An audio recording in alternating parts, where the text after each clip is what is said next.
In a leafy backyard hideaway in Bundeena, south of Sydney, Katya and I went fasting. I did a 10-day fast on water, and she did 5 on juices. We were in the capable hands of Doug Evans, who's been fasting people for a very long time. Thank you. So you've fasted thousands of people? Probably is thousands of people, from anywhere from a few days to many days. Yes, up till 30 days or... Yeah, well, 39 days is the longest I've supervised someone's fasting. And yeah, getting amazing results. But of course, you've got to be careful with longer fasts, that they're properly supervised.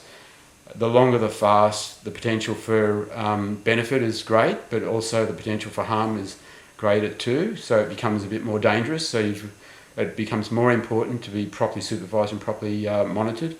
Yeah. Just simple things like make sure their blood pressure's okay, their blood sugar level's fine. All these tests have to be done in a longer fast, and of course backed with experience. Yeah. It becomes more important. So for most people who can do a short fast at home, that's not a problem, but the longer you go, the more dangerous it can become. So you say that I'm doing pretty well. I'm 8 days into my fast, and I think I'll go 10 or 11. That's a fairly normal length of fast. Fairly normal length of a fast. It's a good length of a fast, especially the first time around, especially for a young fella like you, only in his 80s. So you think I'm going well? Yeah, excellent. Very well. In fact, I'd say you cope better with a fast than I do in some ways. This is often an admission I make when I'm talking to people or even doing talks on fasting, is I say to people, I hate fasting. I hate doing it myself, but I hate being sick even more so. And that's why I do it. So, as I said at the beginning, I fasted at home for 3 or 4 days and found it good.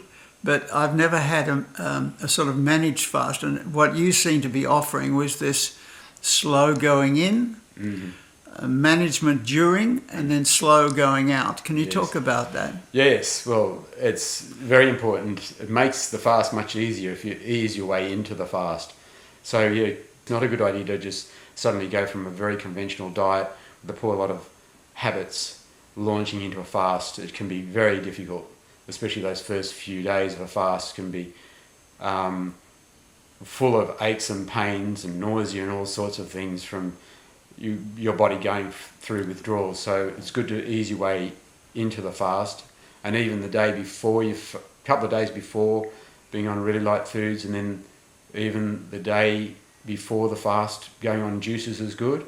And of course during the fast it's really important to make sure you rest as well. And then coming out the other end of the fast, I think the best way to break a fast is on juices, then salads, lightly steamed vegetables, and gradually into a good whole food plant-based diet after.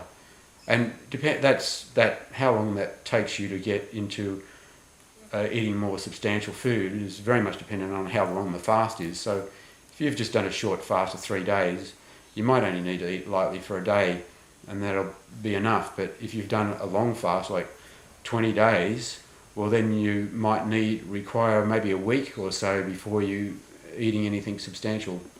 Yes, no, that's why I came here, because I thought to do all those things would add a dimension to fasting which I'd never had before and couldn't have. And I like the way you monitor things. You come and do my blood pressure. I have to give you some pee every day. And you see if the ketosis is up, don't you? Yeah, all that. Yeah, you can check your liver function and all as well. And when Katya was here doing it with me last week, she loved the juices that you used to bring. Yeah. So she was doing a juice fast. Yeah. So doing juices is a good option too. Some people just are frightened maybe of doing water, or sometimes it's not suitable for some people. So juices is the next option, and it's very useful too. Yeah. Good. I had none of the aches and pains which Doug predicted.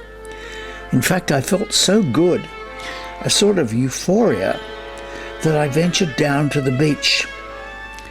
I sat on a bench, lost my car keys, and chatted with a mermaid. I even had the energy to walk that beach twice, though quite light-headed. But who cared about that with my sugar levels way down, my blood pressure like that of a 20-year-old, and the arthritis gone from my finger? Coming back to the house, I visited Morna, Doug's wife, in her studio. She was having a struggle with a portrait she'd been commissioned to do, a guy and his cat. She had one version, but not happy, she was working on another. Now, which was better? Big drama in the house. Alone now, down below, I had my pile of books and a Netflix series of 50 episodes. If I wanted company, I'd raise the blind facing the house and Doug would soon appear. I was, after all, the only client. I've been getting a lot of propaganda from you about a plant-based diet. Now, we had lost some weight in another diet going into ketosis, but we were eating a lot of protein, a lot of meat, and it certainly worked in terms of weight loss. Yeah. But you're telling us that's not good. No, a high protein diet's not good, and usually that high protein diet means that the protein is coming from animal protein, and that's a double disadvantage, if you like. Animal protein is not really good for your health.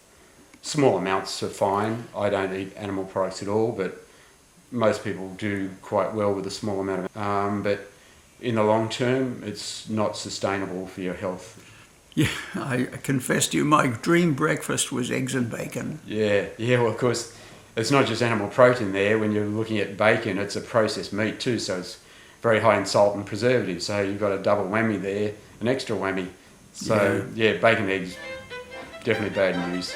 I could have come to Doug on this cute ferry and a train from Sydney. But my Honda Jazz had been sleeping in the street there for 10 days. And to drive it home, Doug prepared me a wonderful meal of vegetables to give me strength behind the wheel.